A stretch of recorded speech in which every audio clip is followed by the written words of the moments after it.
Yesu ashimwe. Dushimana cyane duhaye kino gitondo cy'uyu munsi twongera kuboneka imbere y'Imana muri uyu mwanya kugira ngo tumve icyo Imana idushakaho, twumve iby'Imana idukeneyeho muri rusange.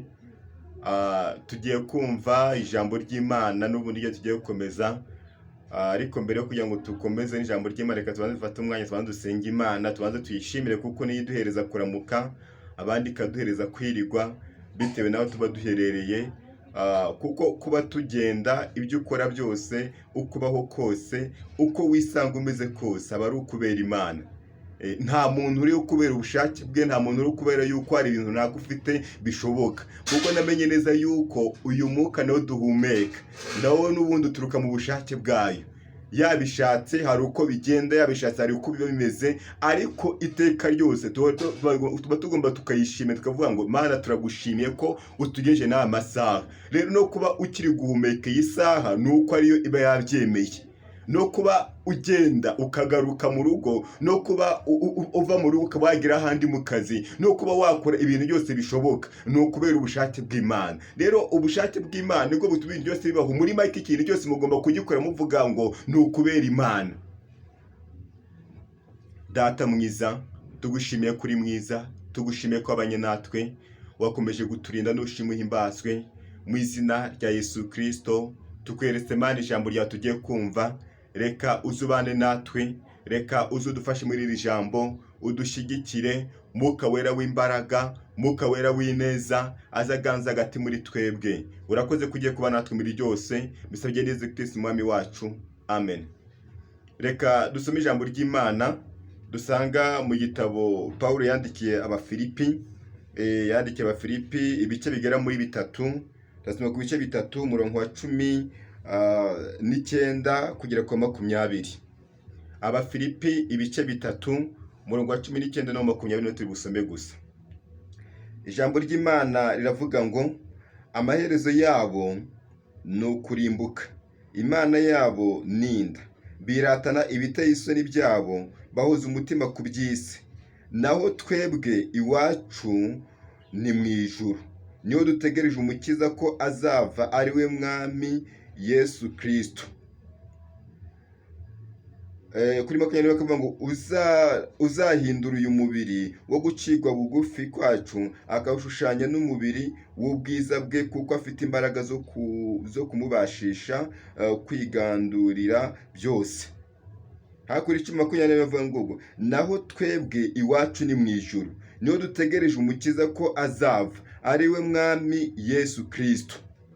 Amena. Ibi ni ibyiringiro cyane by'abakristo. Muri make umukristo wese aho yava akagera, tuzi neza yuko iwacu ntabwo ari ahangaha muri isi ahantu duherereye, turi mu icumbi ry'akanya gato. Muri make iwacu ntabwo ari inaha, iwacu ni mu ijuru. Iwacu ni mu ijuru, niho dutegereje umukiza wacu ko azava. Ubuzima bwose tuba turimo tuba tugomba kumenya neza yuko amaherezo tuzava muri iyi si tukaba twataha iwacu. Ubundi iyo umuntu ari w'abandi, iyo uzi neza yuko ahantu uri atari iwanyu, witwararika neza nk'umushitsi. Ariko ikibazo dufite cyane, hari umuntu uzi neza yuko ari umushitsi ariko agashaka kwitwara nk'umwana wo mu rugo. Nicyo kibazo abantu benshi cyane bafite. Rero umwana wo mu rugo hari ibyo agomba kubona kuko ni umwana wo mu rugo, ariko wowe ibintu byose uba ugomba kubona kuko uri umushitsi, uba ugomba kubisaba. Umwana wo mu rugo afite kugenda akaba yafata kiriya kintu uko abishaka, nta n'ikibazo, ariko wowe kubera ko uri umushitsi ntabwo byapfa gukunda. Niyo mpamvu umushitsi atandukanye cyane n'umusangwa. Reka dusome ijambo rusanga muri Yohana kuri 14, tukomeze tuyasobanure hamwe nta kibazo. Yohana 14 umurongo wa mbere tugere ku wa 3. Haravuga ngo ndimuhagarika imitima yanyu, mwizere Imana nanjye munyizere. Mu rugo rwa data hariyo amazu menshi, iyaba adahari mbababwiye, kuko ngiye kubategurira ahanyu. Kandi ubwo ngiye kubategurira ahanyu, nzagaruka mbajyane iwanjye, ngo aho ndi namwe muzabeyo. Amen. Turi ku ijambo rifite umutwe uvuga ngo iherezo ry'abana b'Imana.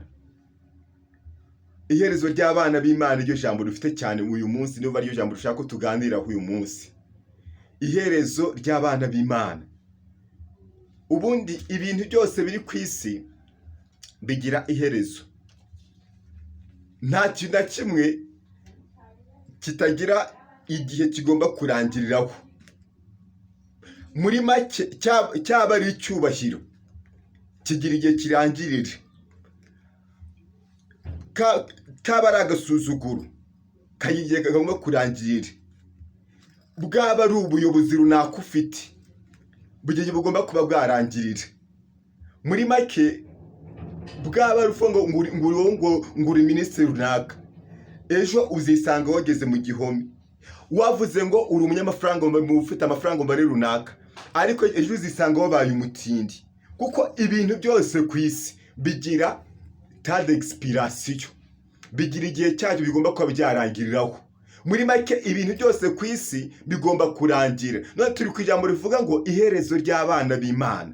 Iherezo ry'abana b'Imana ryo jambo turiho cyane, kuko Pawulo ajya kwandika amagambo, icyambere cyabanje kureba, areba abantu b'isi ikintu bashakisha. Icyambere twasanze mu isi ikintu cyambere abantu bose bumva bashaka ni icyubahiro, kandi icyo cyubahiro kizona n'ikintu bita amafaranga. Iyo ufite amafaranga icyo cyubahiro ugomba guhita ukibona. Niko bigenda mu isi iteka ryose. Ariko wagera mu isi y'umwuka ugasanga ikintu bita amafaranga nta gaciro cyane afite, kuko ari ahantu amafaranga agera ntabe yakora. Ubundi ikintu bita amafaranga afite imbaraga zikomeye cyane mu isi y'umwijima, ariko mu isi y'umwuka amafaranga nta gaciro afite, kuko Yesu niwe wagize gutya avugana n'abigishwa be, arababwira ati mbasigiye amahoro yanjye, kandi aya mahoro ntabwo ameze nk'ayandi ab'isi batanga. Niko yababwiye. Muri make ntiyaza kubona yuko ayo mahoro nyari hafi cyangwa n'ubundi agira n'ubundi arutwa n'amafaranga, yari kwanga basigaye amafaranga, ariko yabonye asanga amahoro ari hejuru cyane y'amafaranga. Ariko yabonye neza yuko amahoro ari arusha ibindi byose muri rusange. Niyo mpamvu yafashe umwanzuro avuga ngo mbasigiye amahoro. Rero ikintu bita amahoro ntabwo ntiwayagura amafaranga ngo bishoboke.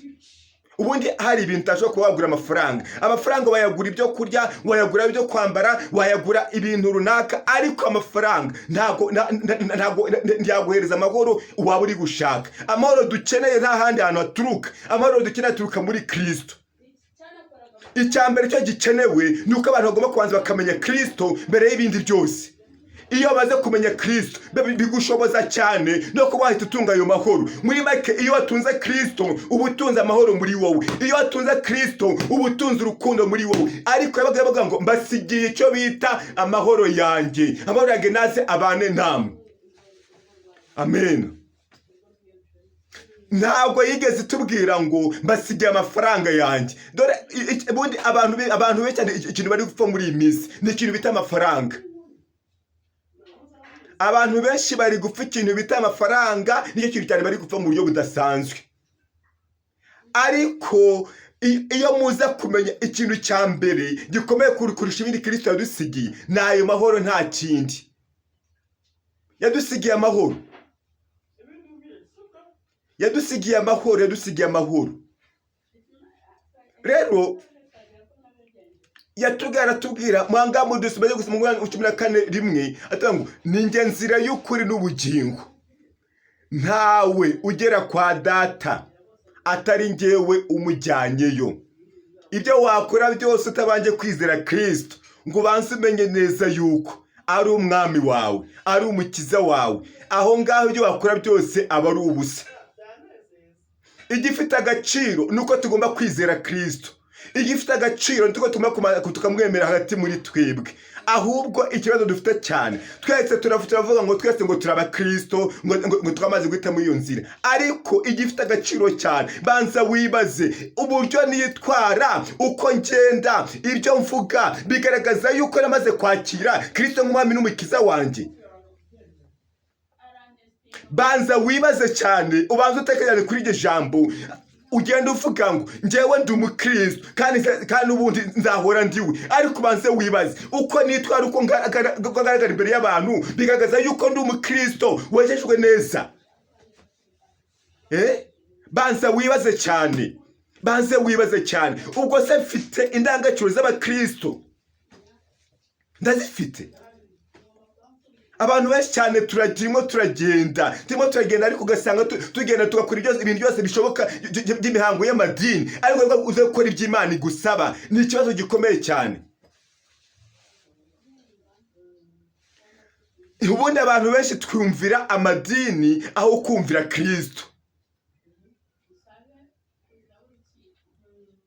Ariko Kristo ni ufite ijambo rya nyuma, ni ufite umwanzuro wa nyuma ku buzima bwawe. Anytime utari wahinduka, anytime utari wasa na Kristo, ugomba kumenya neza yuko ntabwo uramwemera yuko ari we nzira yawe y'ukuri n'ubugingo. Ubwo icyambere cyo ibyo kuvuga ngo barizo ngo mu idini runaka, Imana ntabwo izi amadini. Imana ikintu izi umuntu ku giti cyiwe. Imana izi umuntu ku giti cyiwe, niyo kintu cya mbere Imana izi. Banza wibaze iyi saha uko ugaragara imbere y'abantu. Ubona neza ugaragara nk'umuntu wamaze kwezwa, ubona neza ugaragara nk'umuntu wamaze kwemera Imana, ugaragara nk'umuntu byibuze amaze kwemera Kristo nk'umwami n'umukiza wawe. Amena. Banza wibaze cyane, banza wibaze cyane, nanjye nibaze. Kuko abantu benshi cyane tugwije Kristo mu kanwa, ariko mu mitima yacu, ariko uko agaragara inyuma ugasanga ari ikibazo gikomeye cyane. Ijambo riratubwira ngo nyamara Kristo niwe nzira y'ukuri n'ubugingo, ntawe uzigera agera kwa Data atari Kristo. Muri make igifite agaciro, icyambere gishoboka, baze wemerere Kristo aza kuyobore. Uko Kristo nuza kumwemera, uraza no kwemera ibyo akubwira. Niko biri buze kugenda. Ariko ikibazo dufite cyane, tugaragaza yuko dushaka Kristo, ariko kondisiyo yaduhaye ugasanga tuze kuzubahiriza, cyabaye ikibazo gikomeye cyane. Erega abantu b'Imana ntabwo mugomba kwitwara nk'abantu b'isi. Mugomba kumenya neza yuko nubwo muri hano mu isi, ariko hangana icumbi ry'akanya gatoya, mufite iwanyu aho mwaturutse, mufite iwanyu mwaje muri umugambi w'Imana, kandi hari imisiyo yatumye Imana ikuzana ahantu hose yagushize. Niyo mpamvu iyo misiyo ugomba ukareba ukuntu wabanza ukayivana mu nzira. Niyo kintu gifite agaciro cyane kurusha ibindi byose. Kuba waririmba, kuba wabwiriza, kuba waba uri umushumba, kuba waba uri umuhanuzi, ntabwo aribyo bizakugira umwana w'Imana. Uzagirwa umwana w'Imana n'imirimo yawe ukora. Uzagirwa umwana w'Imana n'imbuto zawe uri kwera. Ntabwo uzigera uvuga ngo uri umwana w'Imana ngo kubera yuko ufite poste runaka, kubera ufite umwanya runaka. Uwo mwanya wawe ufite ntabwo uzakugira umwana w'Imana. Uzagirwa umwana w'Imana bitewe nuko wamaze kwemera Kristo nk'umwami n'umukiza wawe. Za mbuto zawe zikagaragaza yuko uri umukristo. Amena. Ukagaragaza ko uri umukristo, abantu bose bakabibona. Bikagaragaza neza abantu bakavuga ngo uriya muntu n'umukristo. Ntabwo ugomba kugenda ukivuga cyane uvuga ngo njye ngo ndi umukristo. Hoya, ntabwo ariko bimeze. Kuba watura amafaranga menshi, kuba wagira ubufasha benshi, ariko ufite umutima udahinduka, ariko ufite umutima ugucira urubanza, iyo byose ni ubusa imbere y'Imana.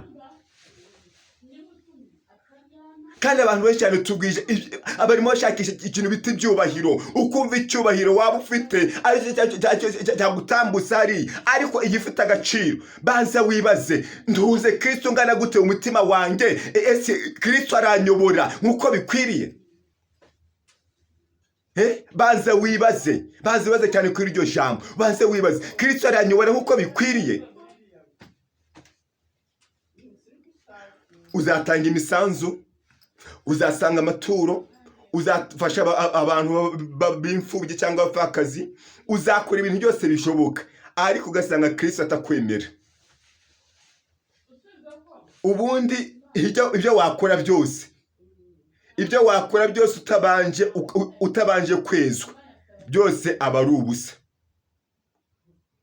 Ubundi iyi nzira turimo, ubundi Imana ifite abakozi, Imana ikagira abana bayo, Imana ikagira abashitsi.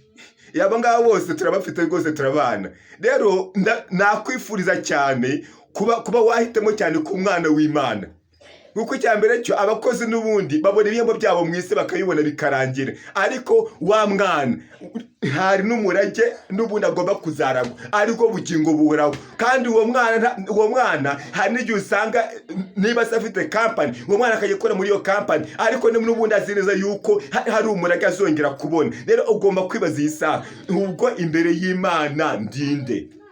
Ngaragara ko ndi umukozi, ngaragara yuko ndi umushyitsi, ngaragara yuko ndi umwana mu rugo, ndi iki muri rusange? Ahubwo ugahita wibaza, nawe ugahita wibaza icyo uri cyo, kandi igisubizo uragifite. Ariko ijambo riratubwira ngo turi kujya mu bivuga ngo iherezo ry'abana b'Imana. Abana b'Imana bafite amaherezo yabo, bafite iherezo ryabo. Ariko icyo nakwifuriza cyane ni uko wazagira iherezo ryiza. Nicyo kintu cya mbere gikenewe. Kuba wabaho ukaba ikirangire mu isi yose, ukaba ngo ndi wa muntu wakoze ibintu byose bishoboka, ariko iyo udafite Kristo muri wowe nta gaciro bifite. Ibifite agaciro ni uko wagira Kristo muri wowe. Ibifite agaciro ni uko Kristo yakwemera. Ibifite agaciro ni uko wabana Kristo iteka ryose. Utari wabana na Kristo byose aba ari ubusa. Niko bimeze. Banza wemere Kristo, abanza kwemere nk'umwami n'umukiza wawe. Banza wemere Kristo, ubanze umwumvire mu byo ukora byose. Ugomba ukabanza ukamugisha inama akakwemera. Ugomba kubanza ukamugisha inama akakubera umwami n'umukiza. Ariko iteka ryose mu gihe utazaba uri kubigenza gutyo, byose bizaba ari ubusa. Byose bizaba ari ubusa rwose. Byose bizaba ari ubusa. Igifite agaciro ni uko wakubahwa n'Imana. Igifite agaciro ni uko Imana yakubaha kurusha ibindi byose. Amena. Banza wibaze cyane, iherezo ryanjye ni irihe? Ibyo nkora mbona n'ubundi nzajya hiye. Ariko ijambo rikambwira ngo ariko twebwe iwacu ni mu ijuru. Iwacu ni mu ijuru, niho dutegereje umukiza ko azava, ari we Kristo, ari uzaza akadukuraho burundu uyu mubiri wa wundi wo kubura, maze twambika wa mubiri wa wundi w'ubudapfa iteka ryose. Iwacu ni mu ijuru. Ibyo ufite ibyo byiringiro, niwe muntu ufite iherezo rizima, niwe muntu uzaba ufite iherezo ryiza ry'abana b'Imana. Banza wizere cyane, ubanze wibaze cyane. Ibyo nkora bigerekana yuko nzaba ndi umwana w'Imana. Ibyo mvuga byose, uko nitwara, muri make ijambo ry'Imana tubwira ngo nta wundi muntu uzajya mu ihema ry'Uwiteka ngo ni wa wundi uvuga ukuri kose kuri mutima wiwe, utabeshyesha abandi ururimi rwiwe, ntage nabi mugenzi wiwe. Uwo nguwo niwo muntu uzagira iherezo ryiza Imana ishaka. Amena. Imana ikeneye yuko abantu bongera kwisuzuma cyane, abantu bongera kwezwa cyane, kandi buri muntu wese akezwa ku giti ciwe. Ndabizi cyane ko abantu benshi ntabwo dushaka cyane kumva izi nyigisho zimeze gutya, ariko gifite agaciro nuko wakumva kandi ukareba uko wahinduka. Amena. Banza wumve unahinduke. Ubundi kumvira ni kimwe, no guhinduka ni ikindi. Amena. Banza wumve unahinduke mbere y'ibindi byose. Iherezo riri bugufi. Nubwo wava ngo Kristo yatinze, ariko urupfu rwe ntabwo rwatinze. N'iyi saa turimo tuvugana, urupfu rwaje rugahita rugutwara, ariko ukabanza ukibaza, ubwo ngiye hehe? Ibyo mu isi nagiye nshakisha byose bimariye iki? Banza wibaze cyane kuri icyo kintu. Banza wibaze ibyo mu isi wagiye ushakisha bikumariye iki? Ariko wakabaye umunyabwenge cyane, wakwita cyane ku iherezo ryawe. Ubundi kuza uvuga ngo ngewe mfite ibintu runaka, ntabwo bizatuma Kristo ataza. kuba waba ufite inzu uri kubaka ntabwo yatuma Kristo ataza. kuba wafite imodoka watunyomba tumije mu mahanga ntabwo izatuma Kristo ataza. kuba wafite ibintu runaka uri gushaka cyangwa ibintu runaka waba ukeneye ntabwo bizatuma Kristo ataza. ahubwo ugomba kwibaza, Kristo naza aramusashye iyi saha yasanga ameze gute? muri baka amafaranga waba ufite kuri konti nta nubwo yatuma Kristo ataza. icyo kintu ugomba kumenya. Amena.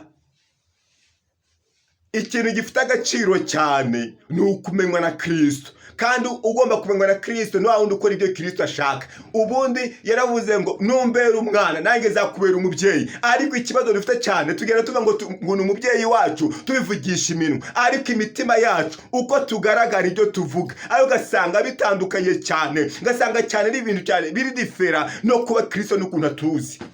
birasaba yuko wahuza imico yawe n'ibyo uvuga. muri make uvuge ngo ibyo mvuga niko biri mu mutima wanjye, ubanze umwizere nk'umwami wawe, bimenyekane hose, bigaragare yuko ari umwami wawe. Amena. igihe ni iki kugira ngo abantu bongere bisubireho, abantu bongere bagire Imana icyizere kurusha ibindi byose.